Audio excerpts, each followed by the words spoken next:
ça s'est passé jeudi à Genk, dans un lycée professionnel, et c'est seulement maintenant qu'on en a connaissance. Il se trouve que 2 employés municipaux et un bénévole d'une association LGBTQIA+, ont été agressés, en tout cas vilipendés, par des étudiants de ce collège technique. Est-ce qu'ils ont une petite particularité? Il semblerait que non. Ce sont des étudiants, somme toute lambda, de cette jeunesse belge, bien sous tout rapport, qui aime la vie, qui aime l'action. T'es pas très perméable à cette présentation sur la diversité dans la société belge. Et ça, c'était dans le cadre d'une journée internationale contre l'homophobie et la transphobie. Il semblerait que la ville de Genk soit une particularité en Belgique, puisque partout ailleurs, il n'y a jamais ce genre de choses. Les élus, le bourgmestre en premier, désapprouvent le comportement de ces jeunes individus et vont prendre 2 mesures. Ils vont peut-être prendre des mesures de la table pour qu'ils puissent s'asseoir, pour le dîner. Enfin, je sais pas trop, ils vont prendre des mesures. Alors cette fameuse journée internationale correspond au 17 mai, c'est la date qui célèbre le fait qu'en 1990, l'Organisation mondiale de la santé a retiré l'homosexualité de la liste des troubles mentaux. Jusqu'à ce moment-là, pour une grande partie de pays que nous pourrions appeler arriérés, puisque dans nos pays occidentaux, ce n'était déjà plus le cas. En tout cas, jusqu'en 90, c'était un trouble mental. Et à l'occasion de cet anniversaire, il y a de nombreuses actions qui sont organisées dans pas mal de pays, dont la Belgique. Donc les colonnades des villes arborent des drapeaux arc-en-ciel. C'était dans ce cadre-là que dans ce collège technique, il y avait cette petite présentation de la diversité dans la société. Un des intervenants déclare « Nous nous sommes installés pendant la récréation dans la cour en distribuant des tracts et des cœurs arc-en-ciel. » Il précise même que parfois tout le monde n'est pas d'accord avec eux, mais ce jour fatidique, l'ambiance a été sinistre. Un groupe de jeunes s'est rassemblé autour de notre table et a commencé à nous huer. Oh, cela me semble bizarre. Bientôt, de plus en plus d'étudiants se sont rassemblés autour de la table et selon une des personnes harcelées, ils étaient plus d'une centaine à un moment donné. 100 dans un lycée technique, ça commence à faire un pourcentage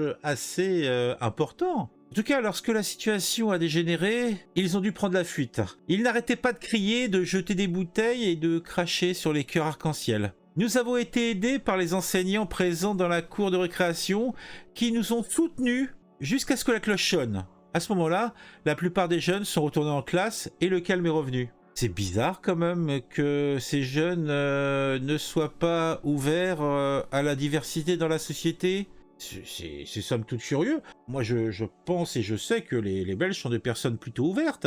Donc on va essayer d'en savoir un petit peu plus. Il y a peut-être une vidéo qui traîne. Hein, on va regarder tout ça.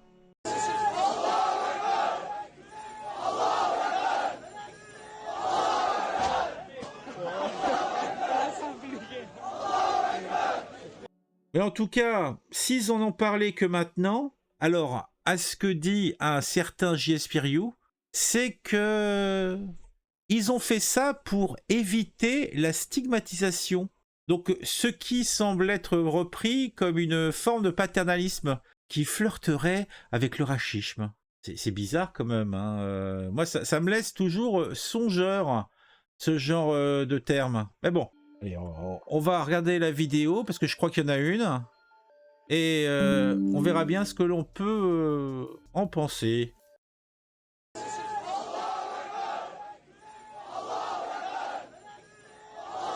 Ouais. Ils m'ont l'air effectivement nombreux, ces jeunes troubadours. Ah, c'est quand même curieux, quand même. Hein. Voilà, après, moi qui suis manifestement un homme de cœur, je ne peux que ressentir une certaine dissonance cognitive, puisque qu'est-ce que je dois condamner dans le cas présent? L'homophobie ou l'islamophobie? Là, c'est la vraie question. Après, je dirais qu'une chose. Somme toute, les mouvements wokistes de gauche LGBT sont depuis de nombreuses années favorables à une immigration massive. Alors, ce n'est qu'un remerciement peut-être de cette communauté qui est maintenant largement intégrée, en tout cas massivement présente, qui remercie du service rendu, somme toute. Bon après, je ne doute pas un seul instant que derrière ces jeunes naïfs, il y ait des mouvances d'extrême droite qui manipulent ces esprits simples. Ça ne peut être que ça, on le sait.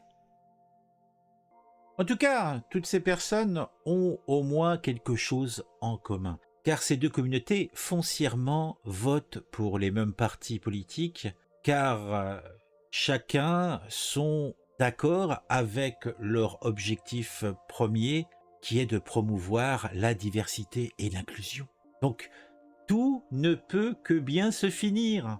Si j'ai mis ce petit monsieur qui scie la branche sur laquelle il est assis, c'est peut-être parce que je suis quelqu'un de foncièrement méchant qui voit peut-être un petit peu le mal partout. Ah, c'est comme ça, vous savez. Hein. Bon, en tout cas, on va s'arrêter là. Je pense que c'est à vous maintenant de vous faire votre propre idée. Vous pouvez mettre en commentaire ce que vous pensez de tout ça. Ça sera intéressant qu'on en discute. Si cette vidéo vous a plu, un j'aime, un commentaire, comme je viens de le dire. Abonnez-vous, n'hésitez pas. C'est gratuit, c'est cadeau, c'est pour moi. Et on se retrouve très rapidement pour une nouvelle vidéo sur un sujet qui m'aura intéressé et qui, je l'espère, vous intéressera aussi.